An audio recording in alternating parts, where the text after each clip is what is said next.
না তাতে থেকে জল পান করল। তারা সরে যেতেই রাখাল সেই পেয়ালাগুলো তুলে নিজের ব্যাগে রেখে দিল এবং একটি রূপার ডাল ভেঙে নিল। শব্দ হল, আর ছোট রাজকন্যা ভয় পেল। কিন্তু বাকি দুজন বলল, ভয় কিসের, এখানে আমাদের পেছনে কেই বাঁচতে পারে।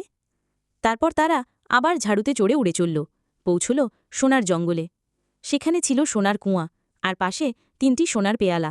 তারা আবার জল খেল। রাখাল সেগুলো ব্যাগে রাখল, আর একটি সোনার ডাল ভাঙল। আবার শব্দ হল, আর ছোট রাজকন্যা ভয় পেল। অন্য 2জন বলল, তুমি এত ভয় পাও কেন, কেউই তো আমাদের পিছনে নেই। এরপর তারা গেল হীরের জঙ্গলে।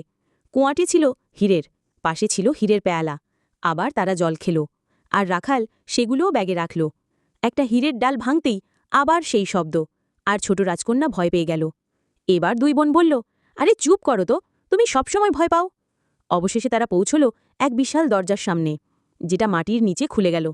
নিচে ছিল এক রাজপ্রাসাদ, যেখানে 12 জন যুবক শয়তানের মতো মুখ নিয়ে তাদের অপেক্ষা করছিল। ওপরে বাজছিল সঙ্গীত। রাখাল চুপচাপ গিয়ে টেবিলের নিচে লুকিয়ে পড়ল। তারপর দেখল রাজকন্যারা সেই যুবকদের সঙ্গে নাচতে শুরু করল। তখন তার চোখ পড়ল মেঝেতে, সেখানে ছিল ব্লেড বসানো। তখনই সে বুঝল কেন রাজকন্যাদের চপ্পলগুলো এত দ্রুত ছিঁড়ে যায়। প্রতিবার চপ্পল ছিঁড়ে গেলে তারা নতুন জোড়া পরে নেয়। যখন 12 জোড়া চপ্পল ছিঁড়ে গেল, তখন তারা খাওয়ার টেবিলে বসল। সবার হাতে ছিল সোনার চামচ ও কাঁটা। একজন চামচ ফেলে দিল, রাখাল সঙ্গে সঙ্গে সেটা তুলে ব্যাগে ঢুকিয়ে নিল।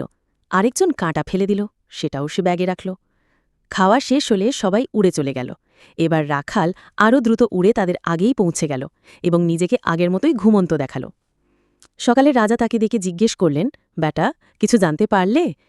রাখাল বলল, হ্যাঁ মহারাজ, আমি সব কিছু দেখে এসেছি।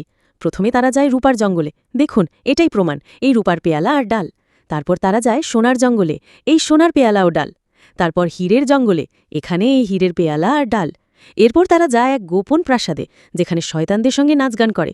চপ্পল ফেটে যায় ব্লেড লাগানো মেঝেতে, খাওয়াও হয় সেখানে। এই দেখুন তাদের সোনার চামচ আর কাঁটা। রাজা খুব খুশি হলেন। তিনি বড় 2 কন্যাকে এক একটি মিনারে বন্দী করার আদেশ দিলেন, আর ছোট কন্যার বিয়ে রাখালের সঙ্গে দিলেন। এভাবেই রাজকন্যাদের চপ্পল ঘষে যাওয়ার রহস্য চিরদিনের জন্য শেষ হল।